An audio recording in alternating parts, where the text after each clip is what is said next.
This afternoon, it's my pleasure to introduce Kelly Kandra Hughes, who really needs no introduction, having been an integral part of our community since she and Heath moved here a few years ago. But I'm going to take the liberty of saying a few words about Kelly. Kelly received a PhD in psychology from the University of North Carolina at Chapel Hill in 2007, where she pioneered research on the effectiveness of public health mass media campaigns on teenage tobacco use. During her tenure as associate professor in the Department of Psychology at Benedictine University, she co-authored numerous papers and articles in scholarly journals, and brought her knowledge of conservation psychology to climate change conventions. She's a member of the North Carolina Writers Network and continues to pursue writing middle grade children's books. Since moving to Norfolk, Kelly has become a familiar face in town, working for the Norfolk Foundation at the Hub, for the Church of Christ as Director of Community and Creativity, as a math and literacy volunteer at the Botel School, and as a volunteer for Norfolk Net. She joined the staff at the Norfolk Library 2 years ago and is a welcoming presence behind our circulation desk and leads great course discussion groups, contributing significantly to our programming and social media outreach. And did I mention how much Kelly loves dogs? If I didn't, I do now, and maybe polar bears too. So let's find out. Welcome, Kelly, and thank you so much. Thank you. I'm a little overwhelmed by that introduction because I really thought Anne was just going to say, this is Kelly. And to hear all of those things that I have done said like that, it really is, it's overwhelming. So thank you, Anne. And it's true. I do love polar bears and I love dogs. And so this presentation, it's about my time as a polar bear tourist volunteer, but you're going to be surprised at the number of times I can actually mention dogs in this presentation. So just wait for it. Okay, so I am going to share my screen and put it into presentation mode. Okay, and so I'm hoping you can all see the screen. If I could get a thumbs up from Eileen, because you're the one video person I see. Yep, okay, all right. So thank you, everyone. Okay, so as Anne said, I'm Kelly Kandra Hughes. Welcome to Winter Win. I am delighted to be here to talk about my favorite wild animal, the polar bear, and the time that I spent with polar bears in Churchill, Manitoba, Canada. So I just want to say that this presentation is a love story. It is about my love of polar bears, but this is also a story of heartbreak. So there's going to be, I had some eye-opening moments during my time in Churchill. And so even though polar bears are these wonderful, goofy, inquisitive, curious animals that I am so in love with, there's also a sad component to the story. So I just wanted you to be warned ahead of time. Okay, so how did I end up in Churchill to begin with? Well, one day a polar bear lover just made a decision. Now, the truth of the matter is it was July 10th, 2017, and I had had the most ridiculously minor health crisis that you could imagine. Like, it's the equivalent of stubbing my toe. But in my mind, it was like, oh my gosh, I could have died. What if I had died? Like, what would have been my biggest regret? And the thing that popped into my head is my biggest regret is that I would never have seen a polar bear in the wild. So that day, July 10th, 2017, I went to Google and I looked into how you can see polar bears in the wild. And I found a bunch of tours in Churchill. Churchill, it's about 60 miles south of the Arctic Circle. It's on the rim of the Hudson Bay. So it's ideal for viewing polar bears because there's a subpopulation of about 1,000 polar bears that migrate through the town of Churchill every October and November. And so when I was looking at these tours, I then saw the price tag associated with these tours, and they were starting at around $5,000, $6,000. That doesn't include airfare. And the tour I really wanted to do was $10,000. And I thought, well, that's not going to happen.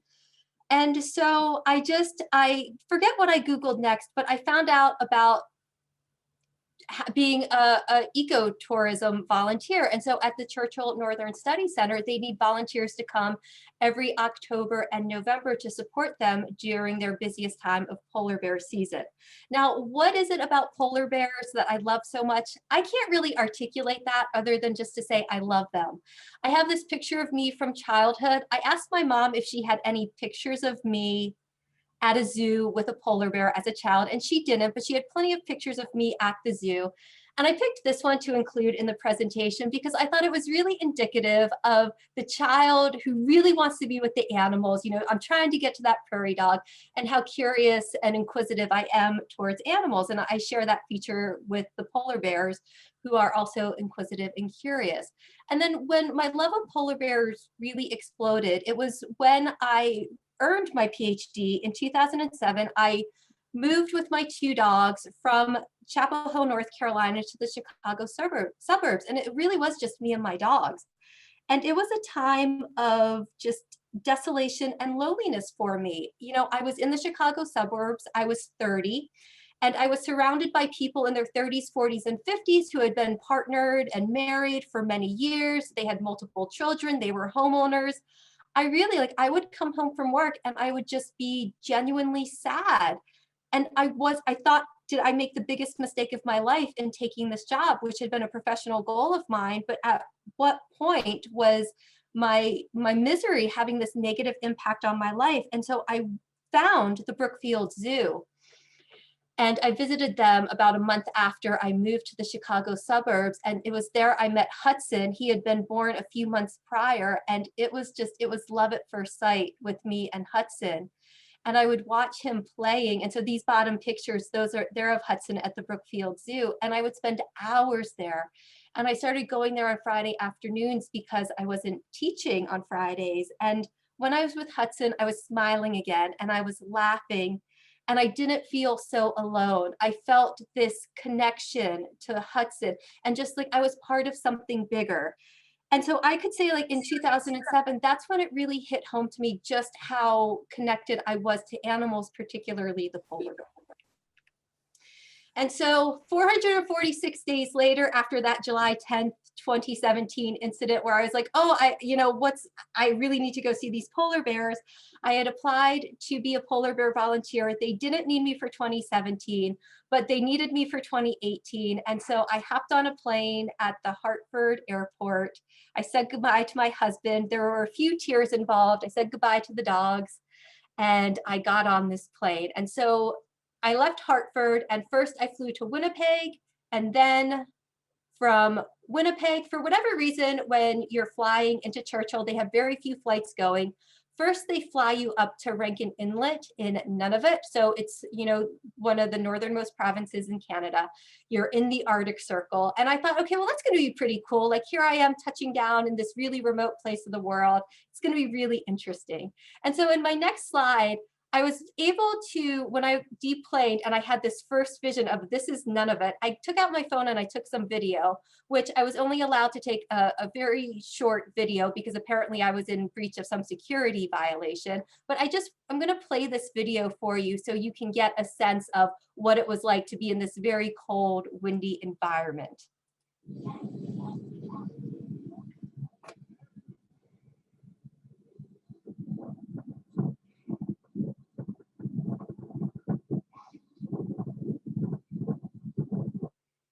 And so I hope you could hear the wind blowing. It was incredibly cold. You could see this dusting of snow just dancing across. And if you have really good hearing, you might have been able to hear the dog. And I know Anne mentioned that I'm a lover of dogs. So of course, when I was in the Rankin Inlet Airport, which is about the size of the Great Hall of Norfolk Library, so a very tiny airport, you better believe I found that dog that was barking. And, oh, whoops. I'm delighted to report that his name is Nuka. At that point, he was a sled dog in training, and I think he has the most scrumptious sled dog ears that I have ever seen. So he and I became good friends during my brief time in Rankin Inlet. And I probably have about 100 photos of him on my phone just from that one experience. And so then from Rankin Inlet, I flew down to Churchill and I finally arrived at the Churchill Northern Studies Centre. So the CNSC, it was founded in 1976. It's an independent nonprofit field station. It's focused on research and education. It's technically in subarctic Canada, and it's about 23 kilometers east of the town of Churchill. And so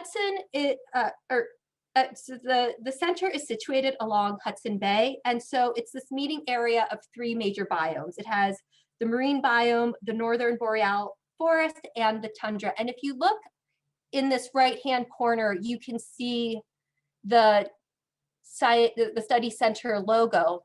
And it sort of looks like a duck of sorts, but if you look closely, that's actually the whole logo. It's with these different parts, you have the fish, and then you also have the terrestrial part of the earth. So it's these three components all meeting together. And so finally, I am here. I cannot wait to get started as a polar bear season volunteer. But what does that mean exactly? Okay, so what am I going to do all day? So first, I'm living in the dorm room, and I had wonderful roommates. I had Rachel, I had Fiona, I had Joanna for a time. It was really wonderful to be there. But what you do is you commit to being there for approximately 6 weeks. I ended up being there for 7. You were working there 6 hours a day, 6 days a week, and you get 1 day off. And in exchange for working there, they cover your room and board. And the only thing I had to pay for was my transportation there, and then any incidentals, that I wanted to experience while in Churchill. And so some of the work that I was doing, you can see on the right-hand side, that was our to-do list for the chores. And then you're either housekeeping or you're working in the kitchens. And so this next brief part of the presentation, I'm just going to go through some of my, daily activities. So you can see really what it was like as a polar bear tourism volunteer. So first up, you're going to be helping with food prep. And they say flat out on the study center website that you will not lose weight while you're staying at the center. And that's because they have a head cook who's really talented. They have the assistant cook, and they have a baker that stays on staff during their most popular tourism seasons. And so any day in the kitchen, I could be peeling 20 pounds of potatoes. I could be shredding carrots for the salad. I could be helping Peggy, who is the baker, putting out the cookies. Sarah had her wonderful cinnamon rolls. In this bottom left-hand corner, that photo is for when you're going out on the tundra and you have to pack a bagged lunch. Well, it was the responsibility of the volunteers to set up the lunch station so that the tourists can then make their lunches for when they're going out on the tundra. So, just typical kitchen work, but you are surrounded by this wonderful food. And they do have an exercise room in Churchill. I ended up having to utilize that more than I expected, simply because Peggy's ginger snap cookies are the best I've ever had. Then we're washing the dishes. Now, these are all the dishes just from the food prep. And so you're working a 3-hour shift and you're like, okay, great. I have finally made headway on my dishes. Well, then no, because guess what? People are now dining. They get served breakfast, lunch, and dinner if you're staying at the study center. And it is up to the volunteers to then wash all those dishes. And I know it can look overwhelming, but on occasion, they do have the actual tourists sign up to help us as their way of giving back. And it's really fun because you get to know the other volunteers, you get to know the tourists, you get to make friends with them. I've actually connected with a few of them outside of Churchill, so that can be a really fun experience. And then we have to clean the building. And so these are just a few of the shots of the rooms that they have in the study center. So you can see lots of floors to mop, lots of corners to dust and get dust bunnies out of. They have the viewing dome where you can see the tundra for miles in this circular dome. You can see the northern lights, which I'm going to talk about in a little bit. But so, we're responsible for cleaning. And it's, again, you have these 3-hour shifts, you work 6 hours a day. And some of you might be thinking, I don't know if I would, want to do that, all that cleaning and cooking. But let me tell you about the cleaning. It was a pretty solitary activity. I would listen to music, I would listen to an audiobook, and it was actually, quite enjoyable. And then I also got to do things like spend more time with the polar bear artifacts that were around the study center. Like on the left, here I'm comparing my hand to this paw print of a polar bear, which it's just astounding that these bears are so massive. On the flip side, I spent an hour sweeping up all of the dust and the dust mites in that stairwell, only for the door to, be burst open And then a class was over and a dozen people start, tromping up and down the stairs. And so with the study center, it really is the case of just as soon as you're done cleaning, it really feels like you have to then sometimes start cleaning again. And one of the unexpected benefits that I didn't realize is like after this cooking and the food prep and the cleaning, like that's it. So for 6 hours a day, you're committed. Those other 18 hours, I mean, you are left to your own devices. And I found that downtime to be simply luxurious because you really have no other responsibilities. Oh, it's not my time to work lunch, but guess what? It's lunchtime. I just walked downstairs to the cafeteria and there's a whole buffet for me to choose from. I'm done eating lunch. Hey, guess what? I don't even have to wash my dishes. I just take them back to the dishwashing station. So I found that unexpected benefit of being a volunteer is that I really just had a lot of free time. Now, the question is, what do you do with all that free time? Well, if I was, back here in Norfolk, Connecticut, I would just go wandering around the woods. You can't really do that in Churchill because it's not safe because of the polar bears. And so you mostly have to stay inside. Now, it's not a good idea to go wandering around the Churchill Northern Studies Centre campus because it's dangerous. You are putting yourself at risk, you're putting the bears at risk, and just doing so is grounds for dismissal from the volunteer program.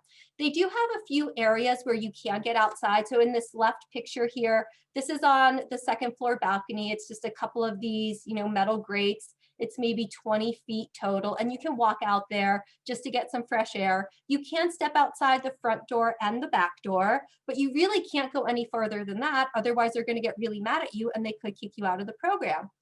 Also, that back kitchen door, there have been times when people have stepped out there and there's been a polar bear under that grate. So you also, just constant vigilance. It really is not the kind of place that you can just go wandering around willy-nilly at whim. And so we're also trying to, stay inside, and we just, we entertain ourselves. There was, our game room that had TV and a DVD player. We had puzzles. We had this nice rec room. It had a pool table. That's where I would go in the morning to just do my, thinking and my meditating and my writing.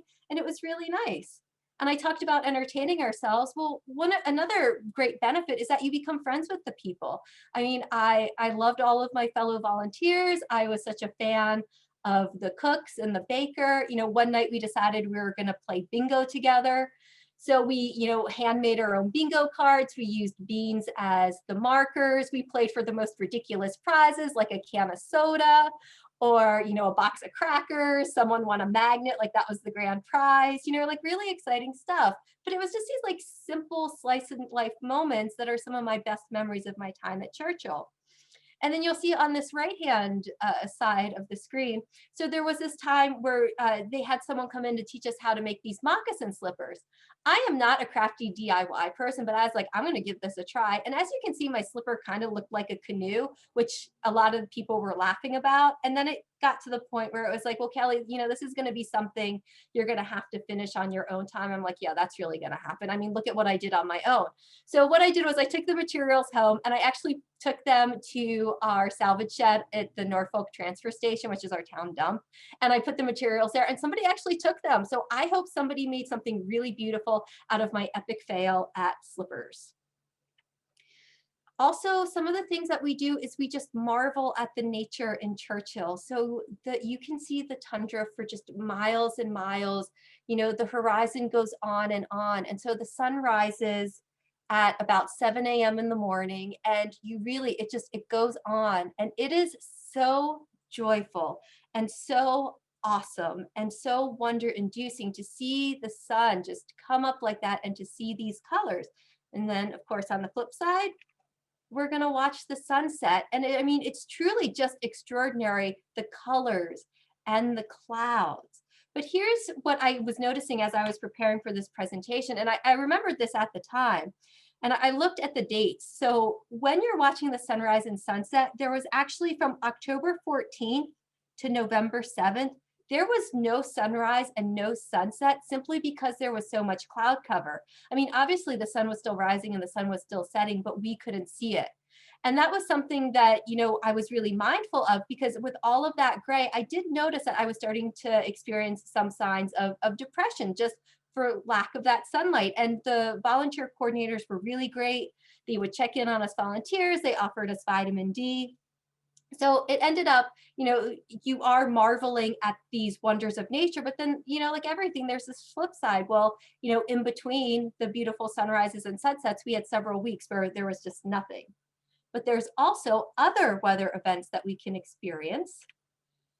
So one day the snow squall just came in and it was in and out in maybe 10 minutes. The sun burst forth. And then I saw what I was calling a snowbow because it clearly wasn't raining. I couldn't call it a rainbow. I later learned that it was a halo, but it was just, it was again, one of these awe-inspiring moments. I'd never seen something like this before. I don't even think I knew something like this existed. And it was, again, one of those things where I wanted to run outside and just be in that moment in nature.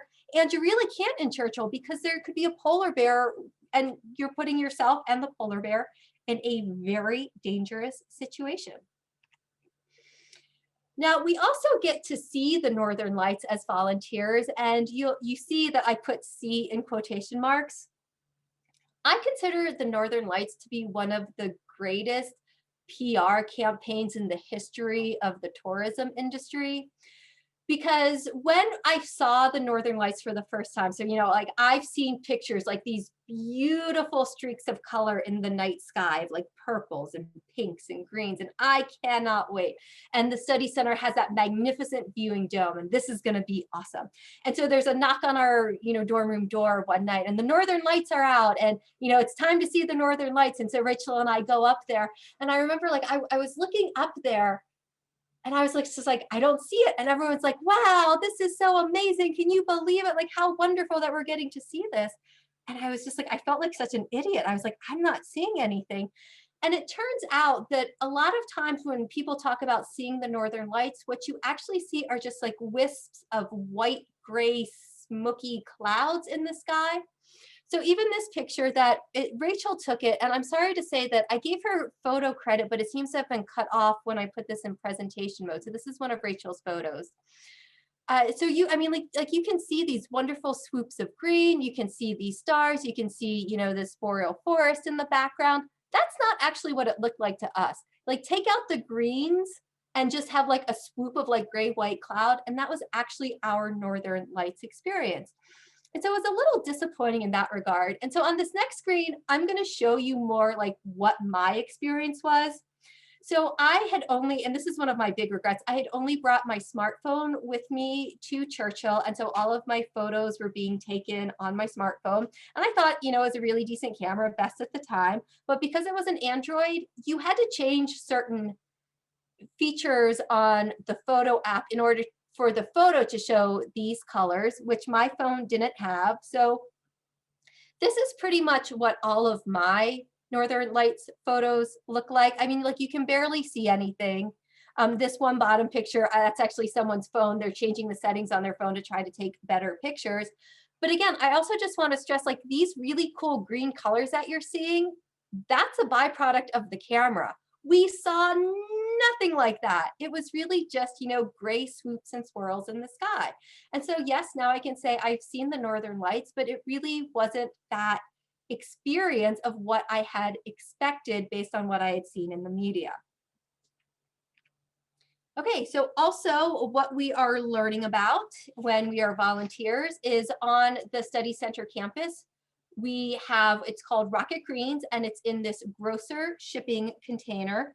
And so it's from an Ottawa, Iqaluit-based company, and it's basically the self-contained garden. And where we are in Churchill, just the environment, it's not really conducive to growing fresh veggies for people to consume. And so this company was trying to solve this problem of how do we get fresh produce to people who have food access issues. And so they came up with these self-contained gardens.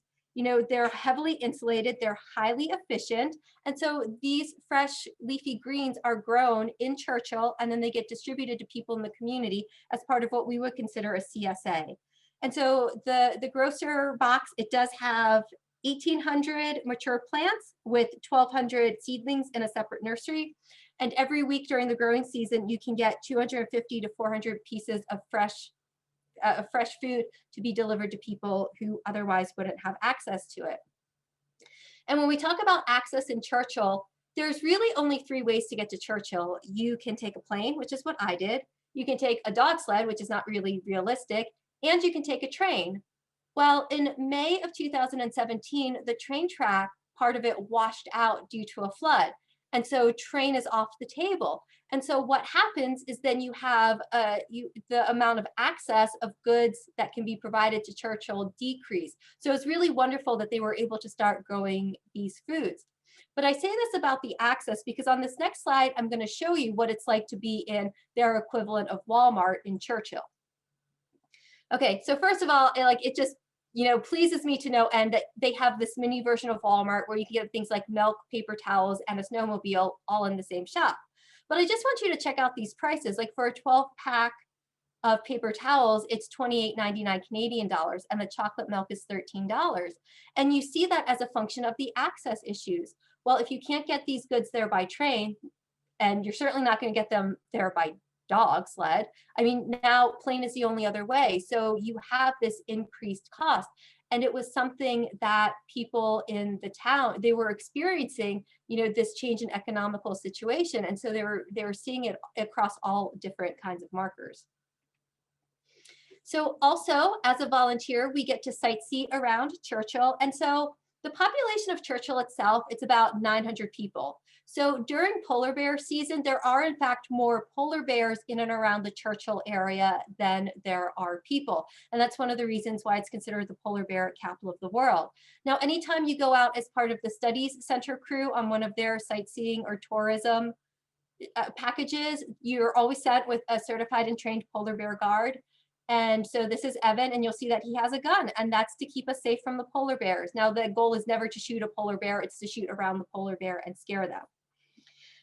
But when we're, sightseeing in Churchill, one of the things that I didn't expect is just the amount of outstanding artwork. And so I later found out that after the train tracks had washed away, there was this real sense of isolation and abandonment and desolation by the people in Churchill.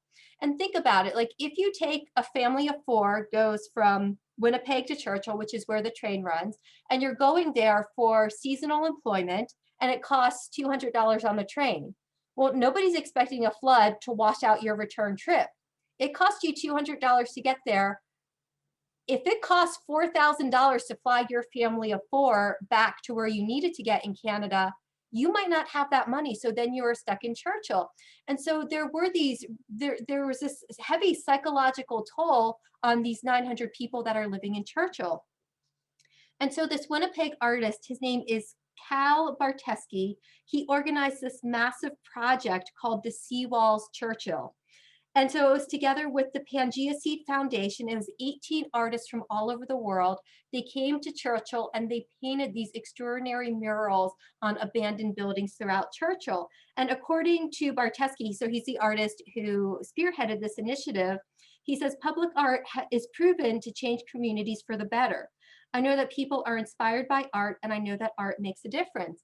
And I can say, with all of the gray skies and the oppressive clouds, like it was wonderful to see these stunningly beautiful works of art. And so this next slide just shows some more examples of the beautiful, bright colors, the whimsical designs, the power, the majesty, the magic. You're just on these wonderful buildings and you just turn a corner and boom. So I really appreciated that. And again, this is something that I hadn't been aware of going into my time in Churchill. So also, anytime you're out in Churchill, you are watching out for polar bears. So I already introduced you to Evan. There is a phone number that you call in Churchill if you see polar bears, and it is 675-BEAR. I'm not kidding. Like that delights me to know. And I know this is very serious when you talk about polar bear safety, yet the kid in me just cracks up at the idea of dialing 675-BEAR. There's also, there's this unspoken rule in Churchill that every car door is going to stay unlocked, every front door is going to stay unlocked, so you can stay safe from polar bears. Because if you're ever out and about and there is an encounter with a polar bear, and just so we're clear, polar bears are not naturally aggressive. They are highly curious and inquisitive animals, but because of their curiosity and this inquisitive nature, they sometimes put themselves in situations where they then become fearful, or you as the human, you do something stupid that you don't recognize, and the bear is going to take that as a threat. So polar bears can be aggressive, but it's not necessarily in their nature. So you just have to be hyper aware and constant vigilance when you're out and about in Churchill, and you have to get safe. And so they have these areas in Churchill that are polar bear safety areas, like safe houses. And so you see this boat down here, and you might be thinking to yourself, oh, that's a really nice exhibit to have just on the Hudson Bay coastline. And I'm like, well, no, that's where if you see a bear and you have no other safe place to go, you run to that boat, and it's equipped with hiding areas. So you can find a safe place until the polar bear has left the area. So it's really for your protection. Which again, I mean, it's just, things you don't think about. Like here in Connecticut, we see a black bear, a lot of us are just shoo, and the black bear goes away. Not necessarily the case here in Churchill. We're also going to be visiting the town of Churchill. So this is just a little slice of life of what Churchill is like. So I included this slide to see, that they have a lot of things just like us. So up here, we have the bank and the post office. These are some apartments. I don't really understand what that grocery cart is there, but you have a lot of people owning snowmobiles, and then you have people driving the trucks, and there are no roads going into Churchill. So all of these vehicles, they were either shipped in when the port was open, or they came, by plane or train. And then in this bottom right-hand corner, this is a local elementary school. And you see even the kids, they're outside playing when they can, because, Churchill, you can get a lot of snow and it can get very cold. And so the question is, what happens when it gets very cold? What do people do in Churchill? Well, they visit the town center complex. So this is an indoor area. It has several playgrounds. It has a curling rink. It has a skating rink, it has a movie theater, it has a library, which I'll show in the next slide. I mean, they've really done a wonderful job, this small little municipality, of just making sure that people are able to stay active and engaged and to form this sense of community, even when there are feelings of isolation because of the weather, because of the temperatures. And I actually, a lot of the times when I was in the town center complex, it was me and just a few other people. And sometimes it was just me, and I played on all that playground and equipment. And I can say it is like A+ super fun. So if you ever do get to Churchill, go down that bear slide, because it's a really fun experience. Okay, so I was the only volunteer, I think, that actually made it into the library. I work at the library. I love libraries. My husband and I, have gone around to almost half of the libraries in Connecticut just to visit them. And for me, it was just this connection, this human connection. So the library is a place that I am familiar with. I love it. I feel comfortable there. But here I am, thousands of miles away from home, in subarctic Canada. But here's a place where I can feel familiar. And, I just loved seeing some of the same books that we have in the Norfolk Library here in the Churchill Library. And it just it tickled me, that sense of oneness and that sense of connection. So we're also going to be able to visit the Isaanatic Museum. And this is a museum that has a bunch of artifacts and exhibits from the indigenous populations in Manitoba. They're called the First Nations people in Canada. And so, they have a long and storied history. I'm sorry, I don't have more time to go into that in this presentation, but I'm also not really an expert. So I'm not the one who should be doing that sort of presentation to begin with. But the thing that most struck me about this museum, and it's just a very small one-room museum, is I got to see narwhal tusks. I mean, the chance of seeing a narwhal in the wild is slim to none, but they actually had these tusks here. And more than that, I got to see a double narwhal tusk, which is like the unicorn of the marine world, like literally and figuratively. I mean, it was just astounding to me that I could walk just into this museum, this small one-room museum, and see something that I will probably never have a chance to see ever again. So it's, again, as a volunteer, you have these moments of aha and wonder. And it was just, it's this magical experience. And okay, so Anne said, I love dogs. Like, I also made it a point to meet as many dogs as possible. And so over here, we have this golden retriever, Riley. it was a real surprise to me that one of the people who works full-time at the study center has a golden retriever that she would bring in on every workday. So that was super fun for me, although it was really hard because days I worked in the kitchen, I wasn't really allowed to play with Riley, so I had to control myself. And then we have Grandma Gracie up at the top here. She's a retired sled dog who's just so beautiful and precious. And I unfortunately can't remember the name of this little guy or girl, but what it also is, again, one of those moments of human connection where it thrilled me that here in subarctic Canada, they're also dressing their dogs in, what a snazzy, foxy little sweater. And then I did have the chance to meet a few sled dogs. So occasionally we would go out at night. There's not many places to go. I think there's one restaurant that's also kind of like a bar. We did go out to the Canadian Legion to play bingo, which, bingo is a fun theme in Churchill, but I personally love bingo, so I was great with that. I actually won a few times, so yay me. They also, what you have in Churchill is you have tourists, about, I think it's 10,000 to 14,000 tourists coming in every year. And so people are coming and they're buying this winter gear that they don't necessarily need when they're at home. And so they just leave it behind. And so various organizations pick it up, and then the St. Paul Anglican Church, every other Friday, they have this little pop-up thrift shop. And so this is one of the best purchases I ever made. I got this brand new Columbia Omni Heat jacket for $1 Canadian dollar, which is the equivalent of US 75 cents. So another unexpected benefit of being in Churchill. So we attend block parties, which is not typical. As a surprise to everyone in the community, on Halloween night in 2018, they had finally finished the last repair of the train tracks. And so a train was able to arrive at the Churchill station. Nobody knew that was happening.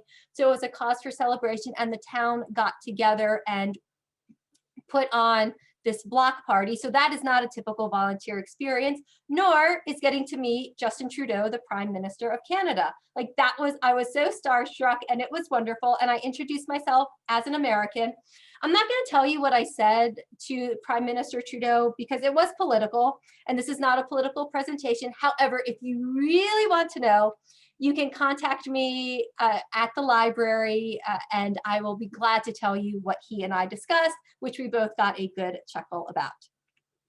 So of course, we are going to be learning about polar bears. As a volunteer, as long as you're not working in the kitchen or responsible for housekeeping duties, you can attend as many polar bear lectures as you'd like. And so we all took advantage of this as much as possible. And so I'm just going to give you a very brief Polar Bears 101, some of the more unusual or interesting facts I learned about polar bears. And I'm also sorry to say that on my screen it's cut off. This photo is courtesy of Jackie Duffin. She was my seatmate when we went out on the tundra. And so this is the first polar bear that I actually saw while I was in Churchill. But just a few quick little polar bear facts. There's 19 subpopulations of polar bears throughout the world, which is the equivalent of about 20 to 20,500 polar bears total. Scientists don't really know. This is an estimate because, as you can imagine, the ecosystems that the polar bears live in, it's not like we can just drive up and count the polar bears and be done with it. So it really is just an estimate. And in a lot of these polar bear populations, we just don't know how many they are. I was also surprised to know that polar bears are not technically considered endangered by the International Union of the Conservation of Nature. In Canada, they're considered vulnerable. And in Canada, they are considered a special concern. They can still be harvested by natives. And if you have special permission, you can sport harvest them, which means you can hunt them. So here's the first moment of heartbreak for me to learn that polar bears can still be hunted for sport. And it's this political issue in Canada, because what happens is that the Indigenous populations are allotted a certain number of hunting certificates, and they can sell them at a cost to tourists who want the whole experience. Like, they want to dress up in the skins and they want to go out in the sled and they want to hunt the polar bear, and then they come back with this massive trophy and they act like it's this really astounding thing that they did. Now, the next thing I'm going to say, it's pretty sensitive, and so I just want you to be aware of that. I'm not happy that I learned this, but I think it's important to know. And one of the sayings in Churchill is the 3 things that you need to hunt a polar bear is a gun, a case of beer, and a chair. Because really the polar bears are so curious and inquisitive by nature is you just sit there and wait and a polar bear will come up to you. So it's really not a sport at all to hunt the polar bear. And so this is my first moment, really in this trip where I'm just like, I wish I had never known that. And now that I know that, what do I do with this information? And again, I said it's political. Well, if the indigenous peoples can get, $20,000 for this hunting certificate, then that's $20,000 that the Canadian government doesn't have to give them, so they can support themselves that way. So, it's a really tricky issue, and it's really not my place to say anything, but that doesn't necessarily mean it's not affecting me on some emotional level. Okay, so we also get to visit the polar bears on the tundra. And so we go out in the tundra buggy, and you can see me here just as a point of scale. So these tundra buggies are massive. And so on the right-hand side, this is inside the tundra buggy, and you can just see how much space there is. So there's 2 rows of seats, and 2 people fit in each seat, and it's very spacious, and you have this wide road down the middle for walking back and forth.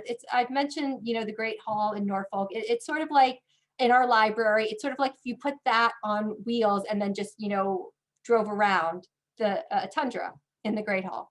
So, you're in this massive machine and you're going out and you're looking for polar bears. Now, in this next slide, this wasn't my polar bear experience. This was Rachel's experience. And she was the first volunteer to actually go out and get to do this. And well, let me just tell you what happened. So they saw this polar bear. It's pretty far out, and polar bears, being so curious, this polar bear is like, I wonder what's going on. And so the polar bear is getting closer and getting closer. And again, these are Rachel's photos. And then all of a sudden it's, well, hello, bear. Now, Rachel also just had her smartphone. And so I think this is accurate. She took these pictures with just her smartphone. And so the quality and the clarity of them tell you just how close this polar bear got to the tundra buggy. And so a lot of the staff at the study center were worried because they were like, well, this is not a typical tundra buggy experience. And they were worried about people's expectations being too high, especially because this happened at the start of their excursion out into the tundra. And so they were just worried about expectations in general. And so knowing that I was going out on the tundra soon after, it was something, that I had to wrestle with, because Rachel had this amazing experience. And I remember when she told me about it and she was showing me the pictures, we were actually like jumping up and down in excitement. And then it's time for me to go out on the tundra, and well, what's that going to be like? Because I clearly can't replicate the same exact experience as Rachel. And it was, wow, it was, everything that I wanted it to be. And so this video is also courtesy of my seatmate, Jackie Duffin. And I'm not going to show all of it, but I'm just going to show a little bit of what it was like to see. This was my first polar bear that I saw in the wild.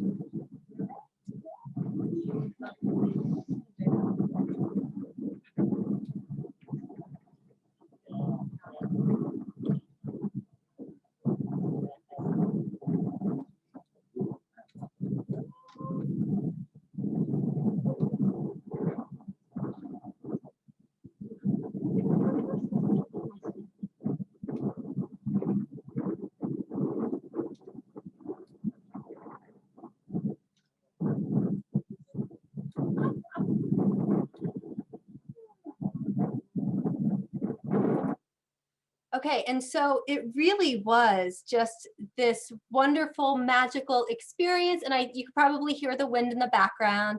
And you might have also heard like people laughing and having commentary. And so, I mean, like this was it. This was my dream come true. I am in the tundra. I am seeing these magical, majestic, adorable creatures that I have loved my whole life. And it is all very magical and wonderful until all of a sudden, it's not. And so this polar bear is one bear that we saw next. And as you can see, it was sleeping on a rock. And in my mind, like this bear just wanted to take a nap. And then this is what happened next. Like we all circle around this poor napping bear who just wanted a snoozle. I mean, this bear just wanted some peace and quiet. And here we are, all of these tourists coming in, circling around in these massive tundra buggies. And so the bear gets up and in my mind is trying to make itself more comfortable and, gets closer to the tundra buggies. And you can see these people, like they're all in a flurry. They're trying to have this moment with the polar bear. They're trying to capture the perfect picture. And I don't know if it's the amount of time I spent in Churchill or the access that I had to all the lectures. It could also be, when I was a college professor, I taught courses in conservation psychology. So I've spent some time reading and researching and contemplating our connection with nature and the way that humans value nature. And I've also been a diligent practitioner of mindfulness for the last 8 years. So as I'm having these moments of wonder and awe and magic, all of a sudden I'm becoming a witness to the bigger picture at large. And it was like, what am I doing here? Well, this bear just wants to take a nap. Well, how dare I insert myself into this polar bear's habitat? I love these animals. I want these animals to be safe. I want them to be protected. I want them to be healthy and happy. How dare I do this? Now, I'm on a tundra buggy with dozens of other people. I don't know if anyone else is having this kind of existential crisis, but I just felt this darkness and gloom settle over me where I just began questioning all of my decisions that led me to this moment. And most people around me are just laughing and ha ha, and this is great. And maybe they were having their crises on their own time. I just really don't know. But these feelings, like they continued on, especially like they followed me as we followed the bear. I mean, all of us in the tundra buggies, we just followed this bear along the coastline. And, I will be the first to admit that I anthropomorphize animals, which means I give them human characteristics. We don't know a lot about how polar bears think and what they feel because it's not like we can slap a polar bear in an MRI machine, show them pictures of a tundra buggy, and see if the polar bear's amygdala lights up. And the amygdala is the fear center of the brain. And I actually spent a few minutes trying to even figure out if polar bears have amygdalae in their brain, and I couldn't find a really good source for it. So I don't even know if they have that area of the brain that humans have to experience the same kind of fear we do. And because I don't know that, I take all of my human emotions and I project them onto the polar bear. And so this is something I was not expecting at all, to have these moments of, oh my gosh, how dare I infringe on this polar bear's safety and security and happiness. And so I left the tundra buggy experience feeling very unsettled. And in some ways, it was, the perfect, most wonderful experience. And then on the other hand, it was really disappointing as I recognized it really wasn't necessarily consistent with how I valued and how I viewed nature. And when I got back and I reflected on it a little bit more, it was also, the artificiality of it. Well, of course I was going to see a polar bear. I got in a big honkin' tundra buggy. I invaded the polar bear's natural environment. And so to me, that didn't really feel organic. It didn't feel artificial. And so these are the last photos of that polar bear that I saw that day. And I specifically put them in so you can see, like, here are the windows of my tundra buggy. That's how close I was to this polar bear. And I looked at this polar bear and I thought, that polar bear looks kind of sad. Now, in reality, who knows what this polar bear was feeling? But this is the emotional reaction that I was having, and I was not expecting to have this at all.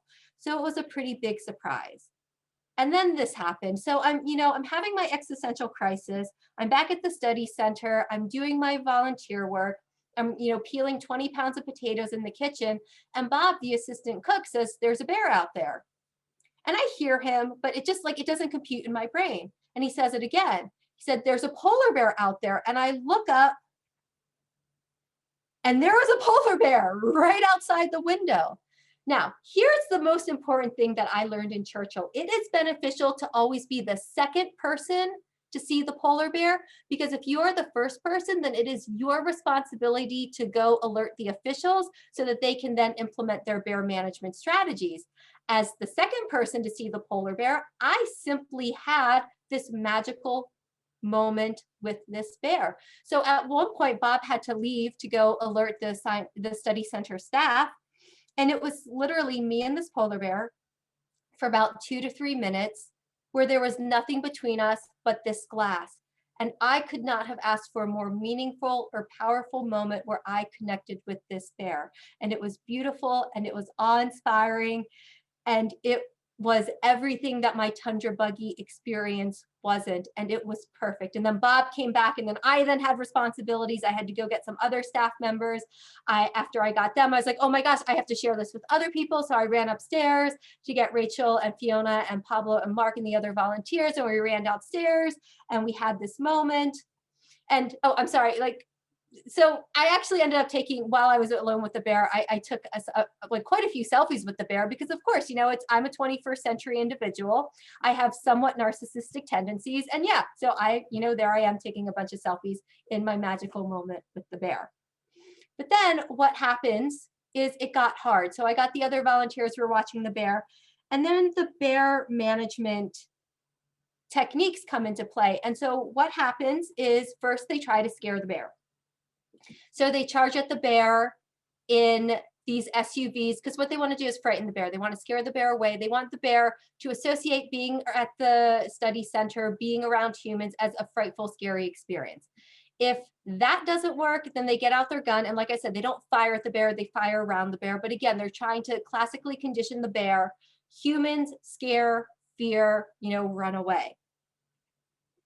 So what happens when scare the bear doesn't work? So a few days, or maybe it was weeks later, this mama bear and her cubs started poking around the study center. And, you know, it makes sense. Like that day that polar bear came right up to the window, Bob was making beef Wellington and Yorkshire pudding. Of course, a polar bear is going to be interested in that. So this mama bear and her cubs start wandering around the study center. And again, like, it is this wonderful moment for me where like I am in it, I am in nature, I am witnessing these bears just being bears. And like, you can't get any more adorable than a baby bear peeking under its mama's tummy and just like staring at you and being like, hey, what's going on? And you know, I love them. Everything about this experience I am loving. But it's, again, you know, I then start adapting to the wonder, I start adapting to the awe, and I start, you know, being a witness to the moment. And that's when I noticed that this bear has this huge collar. And so once again, I'm having these emotions. What is it like to wear that collar? Like, I understand why scientists need to study bears in their habitat. It's for the ultimate good of the bear and the protection of their habitat. But can you imagine what it's like to wear that collar and to have to go around with that thing on your neck? And so, you know, it was, again, like I'm having these moments of wonder and awe, and then it's, you know, all of this sympathy and empathy and worry and fear on behalf of these bears. And like, these are just emotions I really wasn't expecting to have during my time as a volunteer. And so what happens if Scare the Bear doesn't work? Well, there's two alternatives in Manitoba. The first is that you, as the polar bear, if you're mischievous, if you're getting too close to humans, if you're, you know, being a little bit of a troublemaker, they will put you in oh shoot, I'm blanking on the name. It's a, well, they call it the polar bear jail. So it's a relocation facility. Oh, it's a polar bear holding facility. That's what it's called. Sorry. So they take the polar bear to the polar bear holding facility, which, you know, colloquially is known as the polar bear jail. And they will hold these mischievous bears there until the sea ice has formed in Churchill, because that's what the bears need to do their hunting. That's why they come to Churchill in the first place, because it has this excellent sea ice for hunting. And so once the sea ice forms, they open up the jail gates, and then the polar bears go out. Okay, but if the polar bears can't be housed in this holding facility, which you can't house the mama and the baby there for a variety of reasons, what happens is they get relocated to Nunavut, so that northern province that I spoke about at the very beginning, that, you know, my plane touched down on. There's substantially less chance of human interaction there. But the way they get relocated, like, it was, the emotion of it is just, it's so overwhelming to me. So what they do is, and they don't anesthetize the bears because they want to invoke as much fear in the bears as possible for the long-term safety of the bear, so that the bear associates humans with these scary, fearful things, and so the bears stay away from the humans. So they don't anesthetize the bears, but they trap the bears and they secure them in these tarps. So this is the mama bear hanging as the bigger tarp, and then the baby bear is attached underneath. And so here's me seeing these photos. Thankfully, I didn't witness this live, because I don't think I could have, I don't think, I just think I would have, you know, lost control emotionally.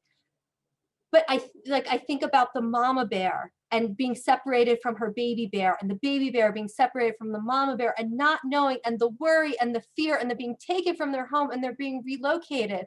And so the emotional part of me is just losing it completely, worrying about these bears and imagining their fear and how scared they are. And then the rational part of me is saying, but this is for the ultimate good of the bear. And so since Manitoba started working on relocation, it used to be that around 11 bears were being killed per year because of their human interactions. Well, it's now it's usually less than 2 per year. So these relocation techniques are working. It's just, as a volunteer who immersed myself in this experience, that was really hard for me to learn about. It's like once you know these things, you can't not know these things.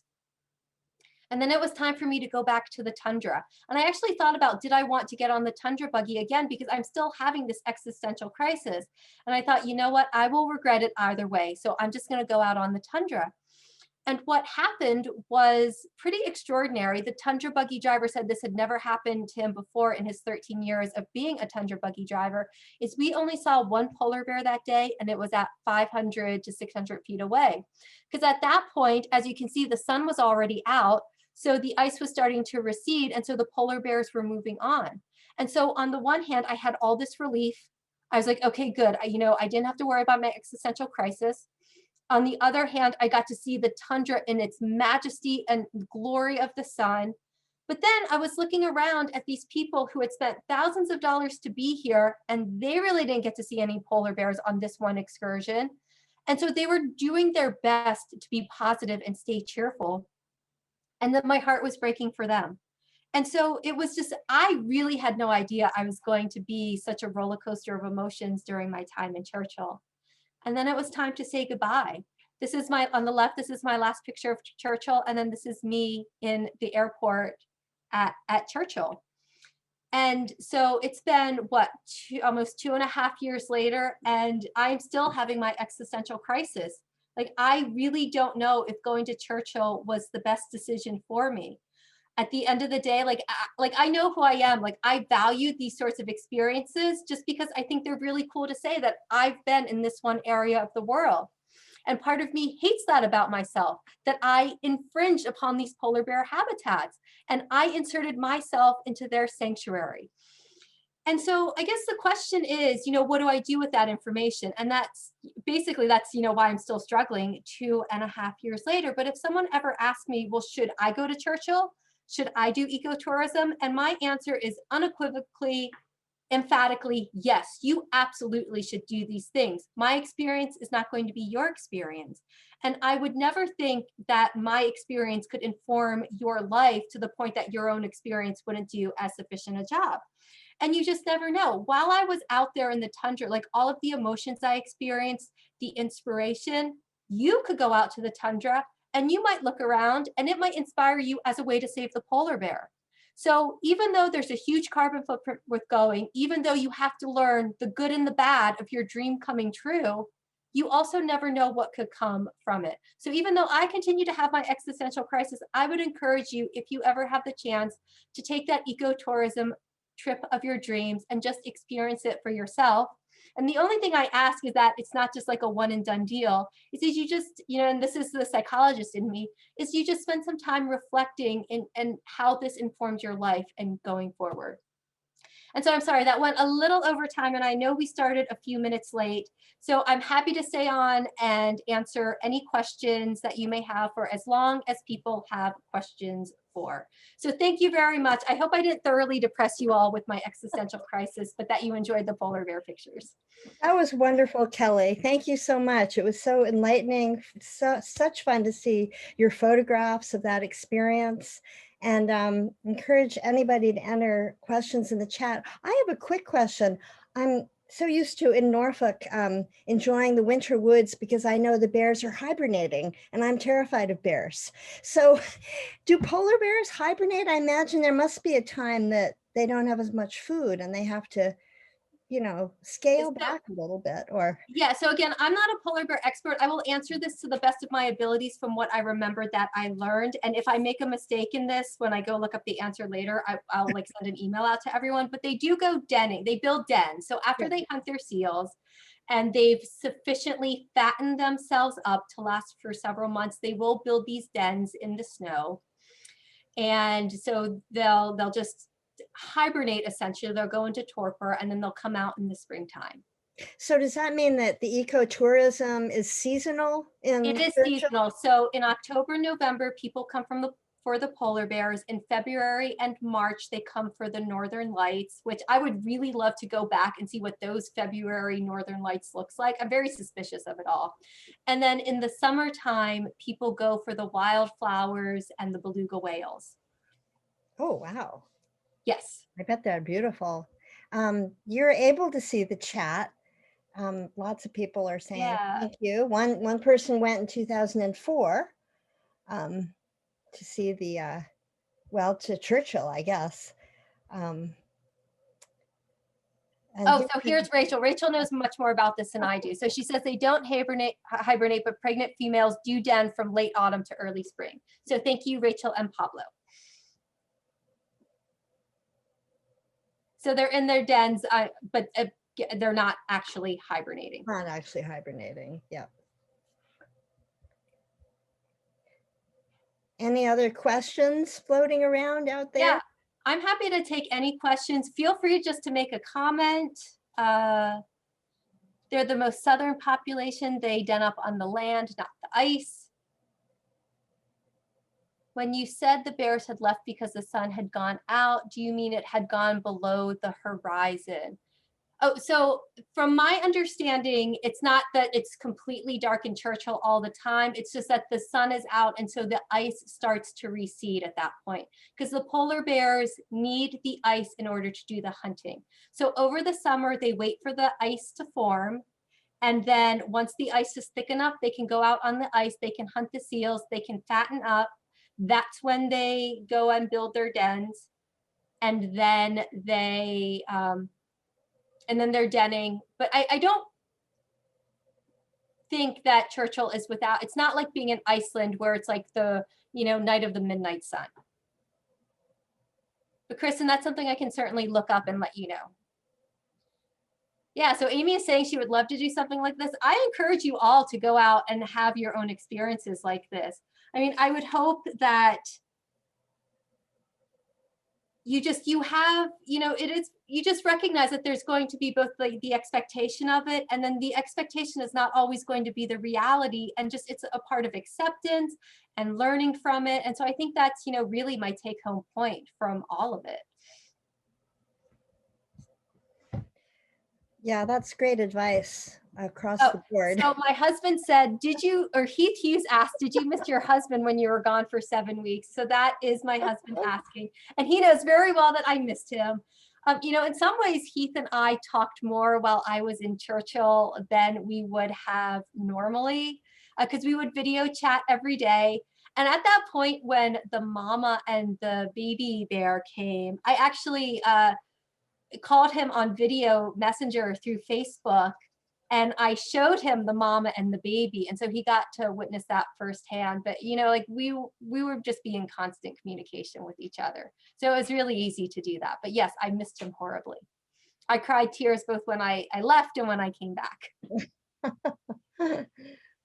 Well, obviously the connections, internet and everything is absolutely wonderful up there, right? So for the first part, it wasn't. They were having a lot of issues, and when the tourists started coming, they really beefed up the Wi-Fi in the building. And I wouldn't say it was excellent, and but it was fine. So someone says, when you close your eyes and visualize yourself at Churchill, what is your most recurring memory that you get? So I'm closing my eyes. It really is. It's seeing that polar bear outside the window, because that was unique to me. Nobody else had that same exact moment. I didn't share it with anyone. It was simply just me and that polar bear separated by the glass. It was everything that I wanted it to be. Okay, so here was a question. Do the tourists stay at hotels? So tourists, there are a few hotels in Churchill. Some are directly on the tundra. a lot of them stay right at the Churchill Northern Studies Centre. And I am guessing on this statistic, I believe it has 80 beds as the maximum, and it's dormitory style room. So it's 4 people to a room. And then you have a communal bathroom, which I didn't, I have video of what the shower is like. You essentially push a button on the shower and it runs for like a minute, and then you have to keep pushing it, and it takes about 15 minutes to heat up. So you then have this crisis of like how much water you're wasting. But yeah, tourism is a huge part of the Churchill economy. So it had those different seasons that I talked about earlier. And one of the things that was unexpected, we have the pandemic now, and like tourism is taking a hit everywhere. Churchill especially got hit when the train tracks went out, because it cost me $1,000 to fly to Churchill, and that was an extraordinary privilege. You could hop on the train from Winnipeg, and I think it's like maybe $100, maybe even less than that, and you could just go up for the day. So when the train track went out, they lost a huge part of the economy. I mean, it's really, I wish I had more time just to talk about things like living in Churchill. Like if you get pregnant in Churchill, before you get past, I think it's a 6-month mark, they actually fly you out of Churchill because there are no OBs to deliver your baby in Churchill. You can't do it. So they have to get you out of Churchill ahead of time. And I also asked somebody at the study center about dating, and she laughed and she said, oh no, here we call it recycling, because there's such a limited dating pool. There just aren't that, 899 people. It's not like you get a lot of people coming in and moving in and out. Okay, so then how does the collar get taken off or renew the battery? Drugging bears repeatedly would seem hard on any animal. So Rachel, if you're here and you know the answer to that, you feel free to unmute and share your video. I do know that they anesthetize the bears. It's not an optimal experience. Rachel, do you know any more information about that?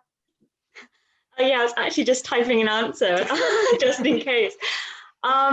So typically polar bear collars are on for about a year, and they tend to be made, so once, as Kelly rightly said, once they've sedated the bear and they put it on, it tends to only be on for a year, and it's actually made of a material such that it just wears out and then simply falls off.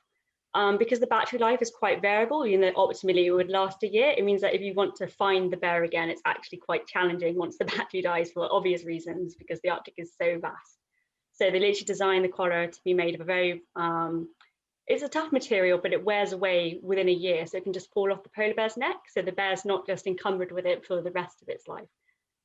Basically, I know in some cases they're designing collars to last 2 years or more and making the battery last long enough so they can actually go and find the bear again and then just replace the battery after a year. So yeah, that answers that. Great, Jill, thank you. That was great. And I do remember them saying, I think it's the females that have to wear the collars, because the male bear's head are so narrow, the collar just immediately slides off. Am I remembering that correctly? Yeah, exactly. So the male bears, their heads and their necks are exactly the same size. So the second they bring their head to the ground, it will just slip off. So yeah, only females they can do it for. All right, so we had, thank you, Rachel. So Kristen had the question, how could you have the outdoor picnic after the train track was repaired? Weren't they worried about the bears? Yes, we're always worried about bears, but there are polar bear guards literally trained and certified to keep us safe in this situation. And polar bears are curious, but they're not stupid. They see a big bonfire, they see 100 people. They're not necessarily going to be wandering up and like poking their nose into our business. But we had armed polar bear guards and people trained in polar bear safety there the entire time. I would say that there was probably more safety there for the polar bears than there was for the prime minister, like, to be quite honest. And even, we were there for Halloween, like they have polar bear guards just patrolling up and down the street as a preventative measure for the children who do go trick-or-treating. Like, it's just a way of life in Churchill. Constant vigilance, which, by the way, if you're a Harry Potter fan, yes, I did steal that from Mad Eye Moody, the constant vigilance. I was wondering about, I know that I've heard that the bears that we have here sort of roam in the same territory. They don't, I mean, they wander a lot, but they're kind of around. Is that true of polar bears too? Or do they just, can they just go like all across Manitoba? I mean, Do you know if they sort of are, I don't know if territorial is the right word, but just stick to So- the same area? I'm going to again defer to Rachel, but if she knows, and if I'm remembering correctly, there are instances of some polar bears traveling very far distances, but that is highly unusual. And you do see these subpopulations of polar bears, and they are considered subpopulations just because of these geographical regions. So Rachel, do you have any more insight into that? So yeah, Kelly, basically what you said is correct. So generally speaking, Churchill is the most south that they would go. And I think in Hudson Bay, the most southern they've ever been is St. James Bay, which I think is where the bay starts to get that little dip, that more pronounced dip in it. And yeah, polar bears each have their home ranges, but they're not territorial. So they'll happily overlap with each other all the time. But these home ranges can vary quite massively. So I think the largest one ever recorded was the size of New Zealand. So the outline of New Zealand, so they can be quite substantial. But yeah, definitely not territorial. They seem to get on quite well. Well, they don't, it's so big they don't really meet, but when they get on, they just tend to avoid each other unless it's the mating season. Yeah. Thanks, Rachel. Thank you. Okay, any other questions or comments? I just want to thank you for listening to my polar bear adventure story. I hope you got something beneficial out of it. I hope you enjoyed yourself. I do appreciate you taking time because it's a beautiful sunny day in Norfolk. I mean, it is cold, but we don't get sun that often here. So thank you for taking time away from this beautiful day to attend my presentation. And this was recorded, so we're going to send it out to everyone if you want to watch it again. And feel free to come into the library and say hi, and we can talk more about conservation psychology. We can talk about polar bears. I might have to call Rachel and be like, hey, what do you know about polar bears? Yeah, so just come in and say hello. Can we come in if we have existential crises? Oh, yes, I am excellent with the existential crisis. So please come in and talk to me about that. I would love it. That's great. Well, thank you so much, Kelly. There was one other very quick question. What is the lifespan? Oh, yeah. Rachel, are you there? Rachel, what's the lifespan of a polar bear? Interesting. Up to 25 years in the wild, but I believe in captivity, the oldest was Debbie. I can't remember which zoo, but she lived to 42 years old. Wow. That is remarkable. That Very is remarkable. Rachel, I'm so glad you're here. Thank you. This is why she's the best roommate ever. Oh, you too, Kelly. Such a good presentation. And where are you joining us from, Rachel? So I'm in Cardiff in Wales in the United Kingdom. Oh, that's wonderful. Yeah. That's so fun that we've crossed the pond to see you. Great. Well, thank you so much, Kelly. And thanks everyone so much for joining us this afternoon. And we will end the meeting. Say goodbye. Bye, Pablo. Bye, Rachel. I'm so glad you two were here. I haven't seen them since November of 2018. So this has just been extraordinarily wonderful. That's really fun. Well, thanks again, Kelly. Thank you, everybody. And see you soon.